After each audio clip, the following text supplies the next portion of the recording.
കുവൈറ്റിലെ കടുത്ത വേനൽക്കാല ചൂടിൽ നിന്നും തൊഴിലാളികളെ സംരക്ഷിക്കുന്നതിനായി പരിശോധനാ സംഘത്തെ നിയോഗിച്ചു. Public authority four man power ആണ് പരിശോധനാ സംഘത്തെ നിയോഗിച്ചിട്ടുള്ളത്.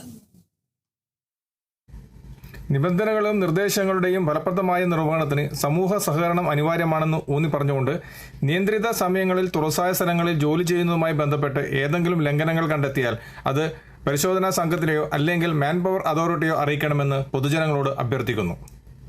തൊഴിലുടമകളെ ലക്ഷ്യം വെച്ചുള്ള ബോധവൽക്കരണ സന്ദേശത്തിൽ ഉച്ചസമയ ജോലി നിരോധന ലംഘനങ്ങൾക്ക് 2010 6 നമ്പർ നിയമപ്രകാരമുള്ള പിഴകൾ ചുമത്തുമെന്നും അതോറിറ്റി ഓർമ്മിപ്പിച്ചു. മറ്റ് നിയമപരമായ നടപടികൾക്ക് പുറമെ ലംഘനം ശരിയാകുന്നതുവരെ തൊഴിലുടമയുടെ ഫയൽ താൽക്കാലികമായി നിർത്തിവെക്കാനും ഈ പിഴകൾ ഉൾപ്പെട്ടേക്കും. ഉയർന്ന വേനൽക്കാല താപനിലയിൽ തുറസായ സ്ഥലങ്ങളിൽ സമ്പർക്കം ഗുരുതരമായ ആരോഗ്യ അപകടങ്ങൾക്ക് കാരണമാകുമ്പോൾ തൊഴിലാളികൾക്ക് ചൂടുമായി ബന്ധപ്പെട്ട അപകട സാധ്യതകൾ കുറയ്ക്കുന്നതിന് ലക്ഷ്യമിട്ടുള്ള വിശാലമായ തൊഴിൽ സുരക്ഷാ ശ്രമങ്ങളുടെ ഭാഗമായാണ് ഈ നിയന്ത്രണമെന്ന് ഉദ്യോഗസ്ഥർ പറഞ്ഞു. എല്ലാ ജോലിസ്ഥലങ്ങളിലും അനുസരണം ഉറപ്പാക്കുന്നതിന് കർശനമായി നടപ്പാക്കുന്നതിനും തുടർച്ചയായ ഫീൽഡ് പരിശോധനകൾ ഉണ്ടാകുമെന്നും അതോറിറ്റി ആവർത്തിച്ചു. നിയമങ്ങൾ ലംഘിക്കുന്നവർക്കെതിരെ കർശനമായ നടപടികൾ സ്വീകരിക്കുമെന്നും ഉദ്യോഗസ്ഥന്മാർ മുന്നറിയിപ്പ് നൽകി. കുവൈത്തിൽ നിന്നും കേരള വിഷന് വേണ്ടി IV സുനേഷ്, വെങ്ങര.